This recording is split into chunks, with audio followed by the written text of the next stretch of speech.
Hello people, welcome back into this channel. So today we will talk about Instagram and its feature, and I would like to show you how we can activate the low power mode automatically on your iPhone. So you just need to go open your app library, and then you just need to type here a shortcuts application, and then you just need to go click it to open it. The next thing you need to do is just go take a look on this bottom side. Please visit the automation, and then you just need to go create one by clicking this plus button. Now you just need to scrolling down until you found the battery level.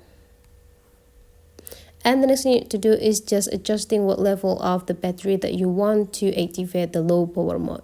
So let's say here I would like to activate the low power mode in 50%, or I would like to increase it more, which is the 60% here, and then I would like to go click this falls below 60% and change from run after confirmation into run immediately, and then go click next. The next thing you need to do is just go find the low power mode. Sometimes it will be place it into the top line here, just slide it into the left side, and you will get the set low power mode, and then you just need to go click done.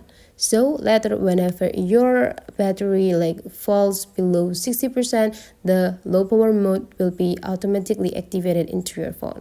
So that's for today's tutorial, guys. Hopefully you enjoyed this video a lot, and let's meet again into other tutorial.